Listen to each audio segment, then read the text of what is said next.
10 ఏళ్ల కింద పాలమూరులో కూడా ఎక్కడంటే అక్కడ కరువు ఉన్న పరిస్థితి ఉండే. ఈ 10 ఏళ్లలో కేసీఆర్ గారు ఉన్న టైంలో మీ అందరు చూసిండ్రు. అంతకుముందు ఎన్నడూ ఎండాకాలంలో నిండని చెర్లన్నీ కూడా మనం నింపుకున్నాం. ఆ చెర్లతో వ్యవసాయం బాగానే సాగించుకున్నాం పాలమూరులో. దాంతోపాటు పాలమూరు రంగారెడ్డి అనేటటువంటి పథకాన్ని మనం ప్రవేశపెట్టుకున్నాం. ఆ పాలమూరు రంగారెడ్డి పథకంతో మహబూబ్నగర్ జిల్లాలో దాదాపుగా 9 లక్షల ఎకరాల కోసం, రంగారెడ్డి జిల్లాలో 3.5 లక్షల ఎకరాల కోసం, నల్గొండ జిల్లాలో ఇంకొక 60,000 ఎకరాల కోసం, అంటే మొత్తం కలిపి దాదాపుగా 13 లక్షల ఎకరాల కోసం పాలమూరు రంగారెడ్డి అనే పథకాన్ని మనం పెట్టుకున్నాం. ఎట్లయితే ఉత్తర తెలంగాణలో కాళేశ్వరం ఉన్నదో దక్షిణ తెలంగాణలో మన పాలమూరుకు రంగారెడ్డికి నీళ్లు రావాలంటే పాలమూరు రంగారెడ్డి పథకం రావాలని ఆలోచనతో మొదలుపెట్టినాం. కేసీఆర్ గారు మొన్న దిగిపోయే నాటికి 95% పనులు పాలమూరు రంగారెడ్డిలో అయిపోయినాయి. ఇప్పుడు ఎట్లుందంటే ఏనుగెళ్ళింది తోక చిక్కింది అన్నట్టుంది. మరి కేసీఆర్ గారు దిగంగానే పాలమూరు బిడ్డను నేను, పాలమూరు పులి బిడ్డనని చెప్పుకునేటటువంటి రేవంత్ రెడ్డి గారు పదవి ఎక్కిండ్రు. ఆయన ఎక్కిన తర్వాత ఆయన ఆలోచన ఏముండాలని మేము కోరుకున్నామంటే ఆ మిగిలిన 5% పనులు చేసుకుంటే తక్షణమే పాలమూరు జిల్లా మొత్తం కూడా పచ్చబడుతుంది, దాంతోపాటు రంగారెడ్డి మంచిగా అవుతుంది, దాంతోపాటు నల్గొండలో ఒక 60,000 ఎకరాలకు నీళ్లు వస్తాయని మనం అనుకున్నాం. కానీ ఆయన కేవలం ఒకటే పంతం పట్టుకున్నాడు. పాలమూరు రంగారెడ్డి అనేటటువంటిది పూర్తయితే ప్రజలందరికీ కేసీఆర్ గారే గుర్తొస్తాడు కాబట్టి పాలమూరు రంగారెడ్డిని పక్కకు పెట్టడం వల్ల ఏం జరిగింది? ఇవాళ పాలమూరు రంగారెడ్డిలో డిజైన్ చేసిన దాని ప్రకారం 1,00,000 ఎకరాలు, 1,17,000 ఎకరాలు కొడంగల్లో సాగైతుండే, 60,000 ఎకరాలు మన నారాయణపేటలో సాగైతుండే. రేవంత్ రెడ్డి గారు రాగానే ఏం చేసిండ్రు? పాలమూరు రంగారెడ్డిలో కరివెన దగ్గర నుంచి ఉన్నటువంటి ప్రాజెక్టుని ప్యాకేజ్ని మొత్తం తీసి పక్కకు పడేసి కొత్తగా కొడంగల్ లిఫ్ట్ ఇరిగేషన్ స్కీమ్ అని పెట్టిండ్రు ఆయన. దానివల్ల లాభం ఏమైంది? జీవో ఇచ్చినారు ఫిబ్రవరిలో 2024లో, పోయిన సంవత్సరంలో. దాంట్లో ఏం చెప్తారంటే కొడంగల్ నారాయణపేట కలిపి మొత్తం 1,00,000 ఎకరాలకు నీళ్ళు ఇస్తున్నారు. అయ్యా ముఖ్యమంత్రి గారు మీరు ఒకసారి ఆలోచించాలి. 1,80,000 ఎకరాలకు వచ్చేటటువంటి పథకాన్ని పక్కకు పెట్టి 1,00,000 ఎకరాలు వచ్చేటటువంటి పథకాన్ని ఎందుకు చేపట్టినట్టు? మొదలది. రెండవది, ఈ కొడంగల్ లిఫ్ట్ ఇరిగేషన్ స్కీమ్ ఇప్పుడు ఏదైతే పెట్టినరో, ఎన్లైతే మన కానుకుర్తి భూములు పోతున్నాయో దానికి స్టార్టింగ్ పాయింట్, ఒకవేళ ఇది కట్టే మాటనే అయితే దానికి స్టార్టింగ్ పాయింట్ నిజానికి జూరాలలో తీసుకోవాలి.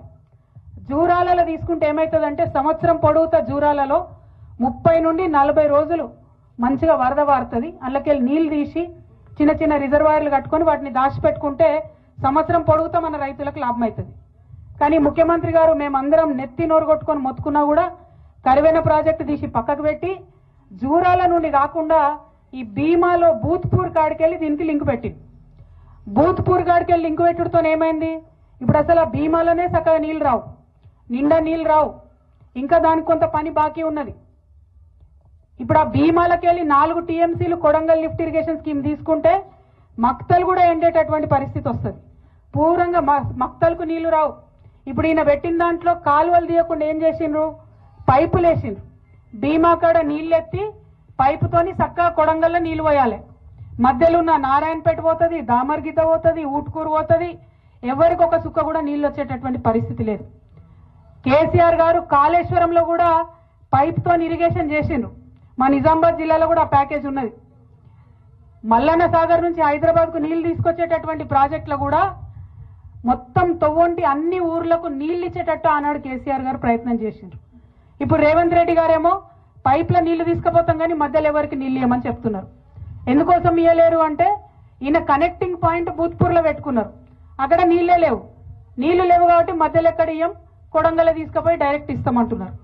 కొడంగల్ బిడ్డలకు కూడా నీళ్లు రావాలి, కానీ మధ్యలో ఉన్న వాళ్ళందరినీ ఎండబెట్టి మధ్యలో ఉన్న గ్రామాలన్నీ ముంచేసి కేవలం ముఖ్యమంత్రి గారి నియోజకవర్గానికి ఇస్తామంటే అది మాత్రం సరైనటువంటి విషయం కాదు. రెండవది, ఏదైనా పరిష్కారం ముఖ్యమంత్రి స్థాయిలో ఉన్న వ్యక్తి చూపిస్తే అది శాశ్వతంగా ఉండాలి, మళ్ళీ ఊకూకే రిపేర్ చేసేటట్టు ఉండదు. ఇవాళ ఒకవేళ ఈ ప్రాజెక్టు మొత్తం కంప్లీట్ అయితే కూడా మళ్ళా నీటి లభ్యత ఉండదు. భీమాలనే చక్కగా నీళ్ళు లేవు, అందులోకెళ్ళి ఇక్కడ తీసుకునే దాంట్లో నీళ్లు ఉండవు. మరి ఇక నీళ్లు రానటువంటి పైపుల కోసం మన ఊరు ముంచడం ఎందుకు అన్నది మొదట మనం ఆలోచన చేసుకోవాలి. రెండవ అంశం, మీ అందరినీ నేను కోరేది, ఎక్కడైనా ప్రాజెక్టులు కట్టినప్పుడు తప్పకుండా కొంతమందికి నష్టం జరుగుతుంది, కొంతమందికి లాభం జరుగుతుంది. కానీ ఈ ప్రాజెక్టు వల్ల మాత్రం మెజారిటీ ప్రజలకు నష్టం జరుగుతుంది తప్పితే లాభం జరుగుతలేదు. ఇలా ఇంకొక ముచ్చట కూడా మీరు దయచేసి గమనించాలి, అందరు పెద్దలు ఉన్నారు. ఈ జీవో వెంకటరెడ్డి అన్న 2024లో ఇచ్చినటువంటి రోజు 1,00,000 ఎకరాలకని జీవో ఇచ్చి దానికి ఉండే కాస్ట్ అంటే ఎంత అవుతుంది అంటే 2,900 కోట్లతో కడతాం ప్రాజెక్ట్ అని చెప్పిండ్రు. అది జీవో ఇచ్చిరు బాజప్తా. ఈ సంవత్సరం నడ లోపల ఒక తట్టెడు మట్టి కూడా ఎక్కడ ఎత్తిపోయలే, ఎక్కడ పని చాలుగాలే, ఎక్కడ ఒక టిప్పర్ వచ్చి ఒక స్పూన్ మట్టి కూడా తీయలే. కానీ ఇవాళ ఆ ప్రాజెక్ట్ కాస్ట్ 4,500 కోట్లు అయిపోయింది ఆల్రెడీ. ఎట్లా పెరుగుతుంది ప్రాజెక్ట్ కాస్ట్? 1,500 కోట్లు. ఎందుకోసం పెరిగింది? ఎవరి కోసం పెరిగింది? ఆ 1,500 కోట్లకెళ్ళి మరి మన కానుకూర్తోళ్లకు ఎకరానికి 40 లక్షలు ఇస్తారా? అటువంటి ఆలోచన లేదు. ఆ పెరిగినటువంటి 1,500 కోట్లు పెద్దవాళ్ళ జేబులలో పోతున్నాయి తప్పితే మనకిచ్చే ఆలోచన ముఖ్యమంత్రికి లేదు.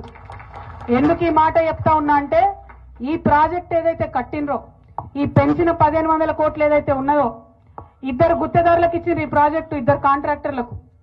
వాళ్ళిద్దరికి చెంచా మట్టి తీయకున్నా, తట్టెడు మట్టి ఎత్తకున్నా 600 కోట్ల రూపాయలు ముందే అడ్వాన్స్ ఇచ్చేసిరు వాళ్ళకు. అడ్వాన్స్ ఇచ్చి సంవత్సరంన్నర అవుతుంది, పని మాత్రం చాలు చేయలేదు. మరి నేను అడిగేది ఒకటే, ఆ పెద్దవాళ్ళ మీద ప్రేమ ఎందుకు, ఈ పేదవాళ్ళ మీద ప్రేమ ఎందుకు లేదు ముఖ్యమంత్రి గారు? మీరు ఇదే జిల్లా బిడ్డ అని చెప్తున్నారు, ఇదే జిల్లాలో ఉన్న నేను పులి బిడ్డను, నేను ఇది చేస్తా అది చేస్తా అని చెప్తున్నారు. మీరు నిజంగా పాలమూరు బిడ్డ అయితే ముందు పాలమూరు రంగారెడ్డి స్కీమ్ తొందరగా పూర్తి చేయండి. దయచేసి 9 లక్షల ఎకరాలకు వచ్చేటటువంటి ఆ పథకాన్ని తొందరగా పూర్తి చేయండి. రెండవది, ఈ కొడంగల్ లిఫ్ట్ ఇరిగేషన్ స్కీము, ఈ డిజైన్ లో 80,000 ఎకరాలకు తక్కువ నీళ్లు వస్తున్నాయి ఇదివరకు ఉన్న దానికన్నా. కాబట్టి తక్షణమే మక్తల్లో, నారాయణపేటలో, ఊట్కూరులో, దామరగిద్దలో మరి అందరికీ కూడా నీళ్లు వచ్చేటట్టుగా ఈ ప్రాజెక్టు స్కోప్ ను పెంచాలని కూడా నేను డిమాండ్ చేస్తా ఉన్నాను. మరి దీంతో పాటు ఎవరైతే ఇవాళ భూములు కోల్పోతున్నటువంటి ప్రజలు ఉన్నారో వారందరికీ మళ్ళీ ఒకసారి ప్రభుత్వం పిలిపించి ఖచ్చితంగా చర్చలు చేయాలి. అన్న చెప్పినట్టు హైదరాబాద్ కు దగ్గరగా ఉన్నది, భూమి విలువ పెరిగినటువంటి పరిస్థితి ఉన్నది. ఇటువంటి సందర్భంలో ఇదివరకు మల్లన్న సాగర్ నిర్వాసితులకు కూడా ప్రత్యేక ప్యాకేజీలు ముఖ్యమంత్రి గారు ఆనాడు కేసీఆర్ గారు చొరవ తీసుకొని ఇప్పించడం జరిగింది. అదే విధంగా ఇప్పుడు కూడా ఎకరానికి అన్నవాళ్ళు డిమాండ్ చేసినట్టు 35 నుండి 40 లక్షల రూపాయలు ఇస్తే అందరికి కూడా గిట్టుబాటు అయ్యేటటువంటి ఆస్కారం ఉంటుంది. దాంతో పాటు రేపు మన ఊర్లో ఉన్న 800 ఎకరాలు రెవెన్యూ పోయినట్టయితే, అక్కడ అంత పెద్ద రిజర్వాయర్ వచ్చినట్టయితే ఊర్లో ఉన్న ఇండ్లకు కూడా తేమ వచ్చే పరిస్థితి ఉంటుంది.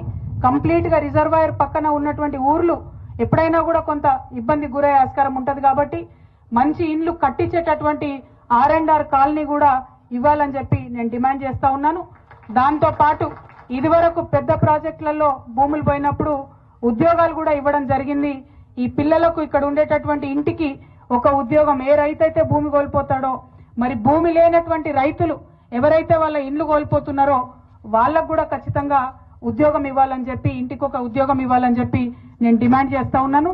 ఇక్కడ ఉన్నటువంటిది ముఖ్యమంత్రి గారు మీ జిల్లా నుంచి, ఇందాక అన్నవాళ్ళు చెప్పినట్టు ముఖ్యమంత్రి అంటే ఆయన మాటనే శాసనం ఉంటుంది, ఆయన మాట్లాడిందంటే అదే గవర్నమెంట్ ఆర్డర్ అవుతుంది. కానీ దారుణం ఏంటంటే ఈ ముఖ్యమంత్రి గారు ఇప్పుడు ఒక మాట చెప్తాడు, గంటకు ఒక మాట చెప్తాడు. మనం చూసినాం ప్రతి ఒక్క విషయంలో. ఏమని చెప్పిండ్రు? బోనస్ ఇస్తా అని చెప్పిండ్రు. 3 నెలలు అయిపోయినాయి కొనుగోలు కేంద్రాలు తీసేసి, ఇంతవరకు ఎవరికి కూడా బోనస్ రాలే. సన్నవడ్ల విషయం 2,500 ఆడపిల్లలకి ఇస్తామని చెప్పిండ్రు, ఒక్క ఇంట్లో ఒక్క ఆడబిడ్డ కూడా 2,500 రాలే. ఒట్లేసిండ్రు ఉన్న అన్ని దేవుళ్ళ మీద రుణమాఫీ చేస్తామని, 60% దాకా రుణమాఫీ అయిన తప్పితే ఎక్కువ ఎక్కడ రుణమాఫీ కాలే.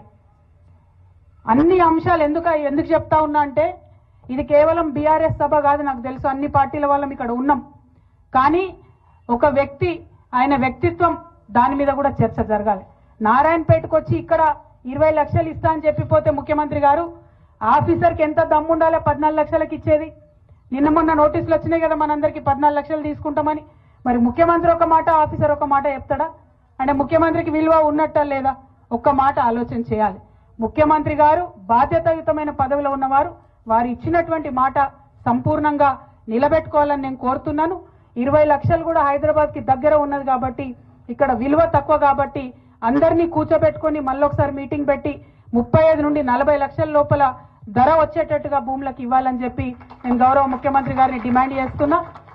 మరి మా తమ్ముడు శ్రీను చెప్పినట్టు, అన్న వెంకటరెడ్డి అన్న చెప్పినట్టు, అదేవిధంగా మన గ్రామంలో ఉన్న అన్ని పార్టీల నాయకులు ఇక్కడ చెప్పినట్టు మన కానుకుర్తి గ్రామంలో మనకు న్యాయం జరిగేంత వరకు మీ పక్షాన, మీ చెల్లెగా, మీ అక్కగా, మీ తోడుగా నేను నిలబడతానని ఈ సందర్భంగా తెలియజేస్తూ, మరి జనరల్గా ఏదన్నా విషయం పట్టుకుంటే నేను అది పూర్తయ్యే వరకు వదిలిపెట్టను.